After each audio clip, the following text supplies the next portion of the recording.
Il est 12h09, on revient en France. Parce que c'est une des nouveautés du 1er mai, c'était hier. Si vous aviez prévu des travaux d'isolation dans votre logement, figurez-vous que depuis hier, certaines aides ont été rabotées. On va en parler quelques instants avec Gauthier Villard qui est avec nous par vidéo interposée. Bonjour Gauthier, merci d'être avec nous. Bonjour. Vous êtes le cofondateur de HelloWatt, qui est un comparateur de prix, voilà, qui nous aide à rationaliser notre facture énergétique. C'est ça, on peut le résumer comme ça, Gauthier, je crois. Hein. Oui, tout à fait. HelloWatt permet aux particuliers de les accompagner sur tous leurs sujets énergie, que ce soit changer de contrat d'énergie, suivre sa consommation ou faire des travaux de rénovation énergétique ou de pose de panneaux solaires. Alors voilà, justement, on voulait que vous nous expliquiez un petit peu ce qui se passe. Depuis hier 1er mai, on a appris qu'une aide à l'isolation énergétique avait été rabotée, cessée. On parle des primes adossé à ce qu'on appelle les CEE pour certificats d'économie d'énergie. Est-ce que déjà vous pouvez nous expliquer ça en quelques secondes, Gauthier?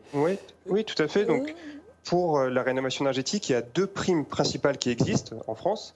Il y a MaPrimeRénov', qui est une prime donnée par l'État, qui est la prime privée, la prime publique, pardon. Et les C2E, certificats d'économie d'énergie, qui est donné par des entreprises privées, donc Engie, Total, EDF, qui sont appelées les obligés. Et du coup, c'est une prime qui est régie par les pouvoirs publics, mais qui est donnée par les entreprises privées. Et c'est de celle-là dont on veut parler depuis hier, puisque les pouvoirs publics ont donné de nouvelles règles qui, à partir du 1er mai, font baisser de façon substantielle les aides à la rénovation énergétique et particulièrement les aides liées à l'isolation. Mais le fait qu'elles soient rabotées, ces aides, c'est une volonté politique ou c'est avant tout mathématique en fait? Qu'est-ce qui explique que ces aides aient été rabotées hier, Gauthier?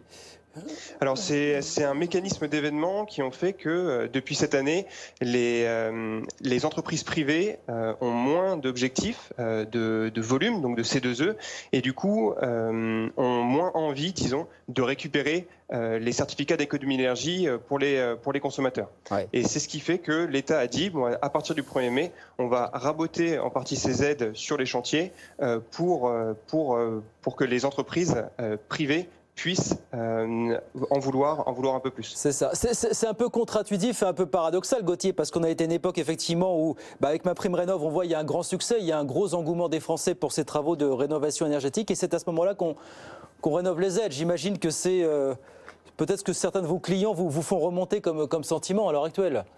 Tout à fait, on a vraiment cette préoccupation des particuliers tous les jours qui nous téléphonent pour un besoin d'accompagnement, notamment sur les aides. Et c'est ça qui est contradictoire, c'est que MaPrimeRénov' a été un petit peu augmenté pour les postes de chauffage typiquement, donc pour les pompes à chaleur et les chaudières biomasse. Donc ça, c'est une très bonne chose. En revanche, les postes d'isolation ont été oubliés et sont même rabotés pour les certificats d'économie d'énergie. Alors que l'isolation est la première chose à laquelle il faut penser lorsqu'il faut faire des travaux de rénovation énergétique. Du coup, on est sur des ambitions très fortes sur la rénovation énergétique, mais des aides revues à la baisse, ce qui est complètement contradictoire. Et ça exclut beaucoup de ménages, notamment, dit-on, entend-on, ceux qui ont les plus faibles revenus, c'est-à-dire pas forcément une enveloppe très significative pour faire ces travaux d'isolation qui ont un coût qui reste, cela dit, relativement élevé aujourd'hui, quand même. Tout à fait. Donc je prends juste un exemple concret. Si aujourd'hui je veux isoler mes murs par l'extérieur, je vais payer environ, disons, 15 000 € pour ma maison. Avant le 1er mai, j'avais 2 000 € d'aide des C2E.